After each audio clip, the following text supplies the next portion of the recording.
Okay, hello. So today I'm going to do a recap video on how to do subtraction and the way that we always teach this at Grange Park School. So here we have a question of 532 minus 141. The most important thing is, as it was with addition, to make sure the columns are all laid out. So we start by writing in our 532. Nice amount of space between them. If I was using boxed paper, I would make sure it was one number per square. I then write my subtract sign so I don't forget that that's what I'm doing. I write the 1, the 4 and the 1. So we start with the units column and I look at what I've got. I've got 2 and I'm subtracting 1, and I can do that. 2 take away 1 leaves us with 1. I then move on to the tens column. Then here I've got a problem. I've only got 3 and I need to take away 4.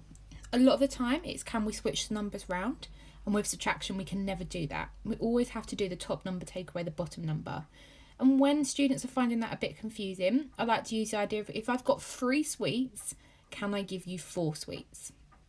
And that normally will then get the children to think about the fact that actually that's impossible and we need another option. And that's where our borrowing comes in. So the terminology we like to use here is that we're going to move over to the hundreds column.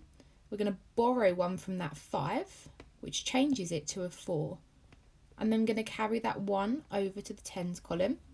And I've now got 13 take away 4, which leaves us with 9. Then move back to my hundreds column. 4 take away 1 will give us 3. So my final answer to that question is 391. So for this next question, I've got a number that's got the thousands and then a slightly smaller number, or one that hasn't got the thousands in.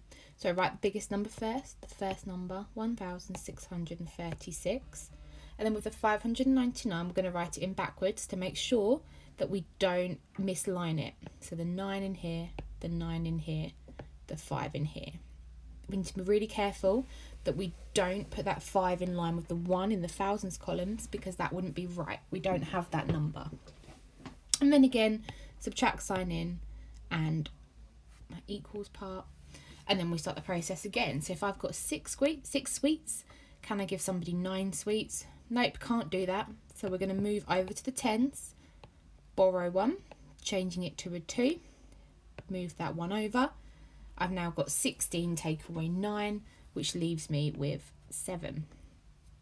Moving over to the tens column again, I've now got 2 sweets and I need to give somebody 9. Well, I can't do that, so I'm going to have to go over and borrow from the hundreds. So the 6 becomes a 5. That 1 is going to move over onto the 2. I'm just going to put a squiggly line in here just so that we don't get confused on where the column breaks are.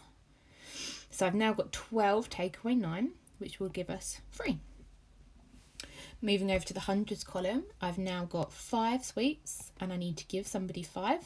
That's fine, we can do that, leaving us with 0. And then I've got 1 take away nothing, which will be 1. So our final answer to that question is 1,037. This next question is one that catches a lot of people out. So first thing we need to do is lay it out. So we've got our 1,000 and our 345, subtract sign and our equals. Again, I'm just going to put some dotted lines in just to make it nice and clear. Okay, so starting with the units, I've got none. I need to give someone 5, so I can't do that. So then I'm going to move over to the tens, but I've also got none, so I can't borrow anything from there. So I'm going to move over to the hundreds. Again, I've got nothing, so I can't borrow from there. So then we're going to go over to the thousands, which I can borrow from. The most important thing here is that you cannot move that one you've borrowed all the way down to the units. It has to go through a process. So first we move it into the hundreds, and then we're going to borrow it from the hundreds and move it into the tens. And then we're going to borrow it from the tens and move it into the units. Okay, so it has to go through step by step. It cannot jump all the way from the thousands down to the units. So now we have a look. I've got 10 sweets and I give someone 5, leaving me with 5 sweets. I've got 9 sweets and I give someone 4 sweets, leaving me with 5 sweets. I've got 9 sweets, give someone 3 sweets, leaving me with 6 sweets. and in the thousands, my sum has gone because I've gone from having 1 to having 0. So our final answer to that question is 655. My last question is one that involves decimals. So I would like to write out that first number first, so 657.68. Here it's really important to make sure the decimal points line up. So I write it in by putting the point in first, and then the 3 and the 5, and then writing my other number in. Making sure everything lines up. Oh, that's a bit of a wonky line. And my subtraction sign in there. And this will now work exactly the same, just remembering that our answer will have a decimal point in. So if I've got 8 sweets and I give someone 5, that leaves me with 3. 6 sweets, take away 3 sweets, 3 sweets.